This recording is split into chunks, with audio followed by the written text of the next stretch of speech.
leído, releído a Dickens, he leído, releído el Quijote, y luego, bueno, la novela del Tolstoy, Dostoyevsky, yo creo que eso es todo. He sido derrotado por todas las novelas que he intentado. Y dígame una cosa, Borges, yo estaba pensando ahora en los cuentos. Cuando usted como escritor escribe un cuento, tiene previsto el desenlace al comienzo, sí. Siempre, ¿no? Sí. Eso es lo primero que me ha revelado, no, la primera revelación que yo recibo es la del principio y la del fin. Ajá. Eso siempre lo sé. Ahora, lo que yo tengo que inventar o descubrir, ambas palabras tecnológicamente son iguales, es qué sucede entre el principio y el fin. A eso yo tengo que inventarlo, y tengo que inventar también qué país conviene, bueno, los nombres de los personajes, la época en que debe suceder. Eso me estaba después. Pero siempre sé el principio y el fin. Pero hay otros escritores que solo saben el principio. Goldsworthy, por ejemplo, empezaba a escribir y empezaba por una frase cualquiera. Y esa frase decía él, permite siempre un porvenir posible. Hizo la segunda frase y esa la tercera. Pero yo no creo que fuera sincero, no creo que nadie escriba así. Nada más un cuento tiene que ser simplemente una serie de caminos que perfectamente concurren. Yo creo que sí. Si no sería absurdo pensar, por ejemplo, que Cervantes escribió en, después pensó, después de en, ¿qué pongo? Un, y después de un, ¿qué pongo? Lugar. Pero no, es imposible escribir con ese método, con esas precauciones. Así es. Graduales, sí. Sería imposible hacerlo. Así es. Y bueno, esto me confirma lo que yo pensaba, sí, de la necesidad del conocimiento. Y es verdad, el conocimiento del comienzo, el conocimiento del final y el camino que hay que recorrer después. Ahora, el camino puede ser muy diverso. Sí. Y a veces yo he sido... Bueno, usted escribió 2 cuentos sobre el hombre de la esquina rosada con... Sí, no, y a veces he escrito 2 páginas y me doy cuenta de que no, de que me he equivocado. El camino no es ese, que tiene que ser otro. Y entonces, bueno, después yo lo he escrito y vuelvo a empezar. Algunos caminos son laberínticos, por ejemplo. Sí, suelen serlo. Ahora, yo he usado eso en un cuento mío que se llama Las ruinas circulares. Ahí el mago empieza obrando de un modo, se imagina a centenares de personas y luego se da cuenta de que así no puede proceder. Ahora, eso quiere decir que yo al principio pensé escribir el cuento con muchos personajes, fantasmales, y que luego lo cambié.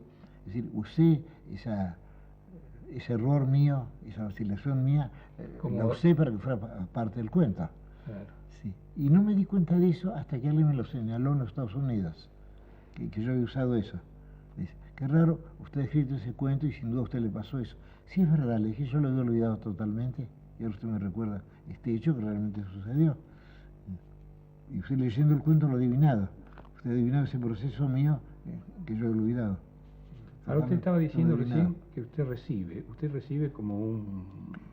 Viene a ser como algo que es muy vago. Lo que se llama la inspiración. Pero la palabra inspiración parece demasiado... pretenciosa. Sí, pretenciosa.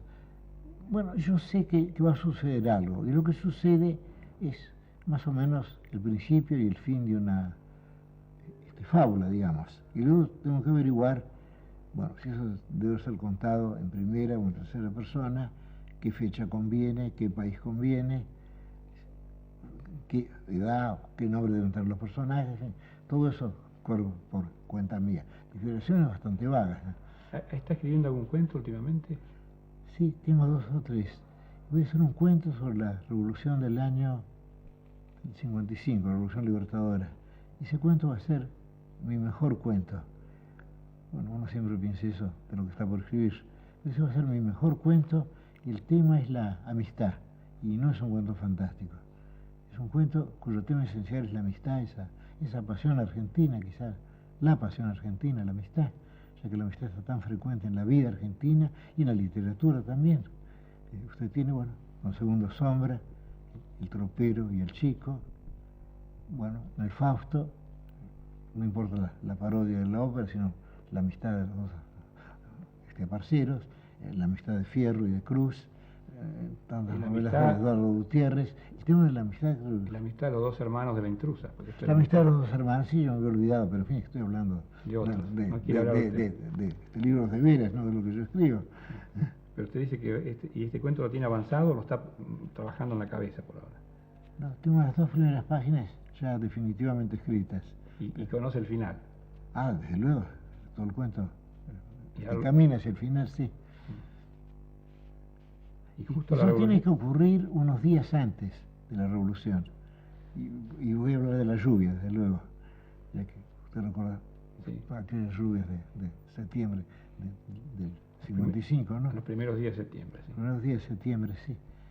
Esperamos tanto esa revolución, bueno, felizmente ocurrió, pero luego nos han defraudado tantas cosas, en fin, mejor no hablar de eso. Pero la revolución, que es un telón de fondo sobre una relación de dos personas, no. ¿O es un hecho...? No.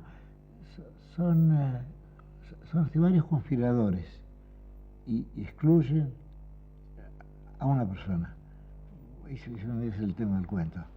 Y esa persona al final entiende que no lo han hecho por desdén, saben simplemente que él es cobarde, pero le han perdonado ser cobarde y siguen queriéndolo y lo han querido siempre. Y se establece una especie de relación entre él y los que han muerto, bueno, al final del cuento. En fin, estoy contando demasiado el cuento y tengo que escribirlo. Si lo cuento muchas veces, no lo escribo. Sí. Hay gente así que necesita contar para ir afirmando conceptos al contar, ¿no? Parece que Alphonse Daudet hacía eso con este Groussac. Alphonse Daudet, antes de escribir un capítulo, se lo contaba a este Groussac, según cuenta Groussac. En el viaje intelectual, creo, y cuenta eso. Y después lo despedí de un modo un poco descortés. Le decía, j'ai la sensation du temps perdu. Tengo la sensación del tiempo perdido. El tiempo. Sí, pero claro, conversando con el otro. Rechazaba el hecho de haberle adelantado el cuento. Sí, posiblemente, pero parece que eso ocurría regularmente y que a veces, dice Groussac, era mejor el cuento narrado o el texto narrado al texto escrito. Y ahí venía lo del tiempo perdido. Sí. Tal vez era una intuición. Era como una intuición, sí, pero el tiempo lo perdía después escribiéndolo, según Groussac, sí. Mientras lo había contado, el cuento era más eficaz. ¿Quiere tomar otro vaso de un poco más de agua? Una excelente idea. Yo siempre estoy listo a tomar agua. Tan difícil de conseguir en los Estados Unidos, ¿eh? Me traen Coca-Cola, Pepsi-Cola, agua mineral, pero agua de veras no.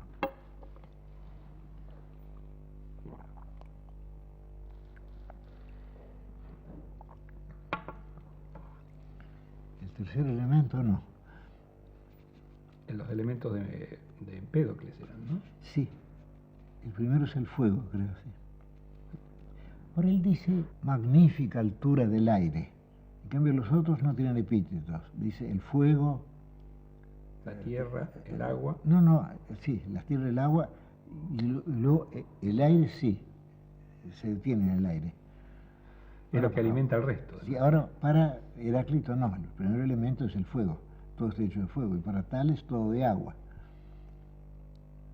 Y luego vuelve Empédocles al fuego como primer elemento, como elemento esencial. Qué raro que han desaparecido de la química esos elementos y perduran en la literatura, porque todo el mundo habla de los 4 elementos, y siguen siendo los 4 elementos. Para ningún físico lo son, desde luego, para ningún químico. Porque han ido más adentro de los elementos. Sí, claro, han ido más adentro.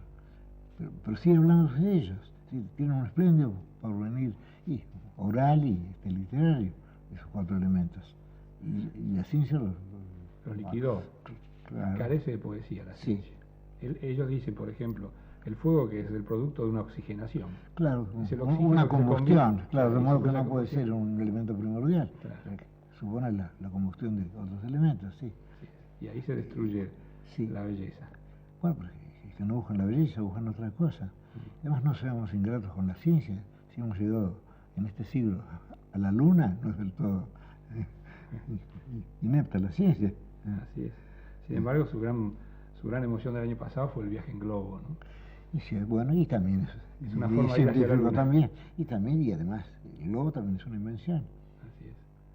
Bueno, el cuerpo humano es una máquina, desde luego, y quizá la más defectuosa de todas, ya que, bueno, consciente el dolor de muelas, por ejemplo, que es terrible.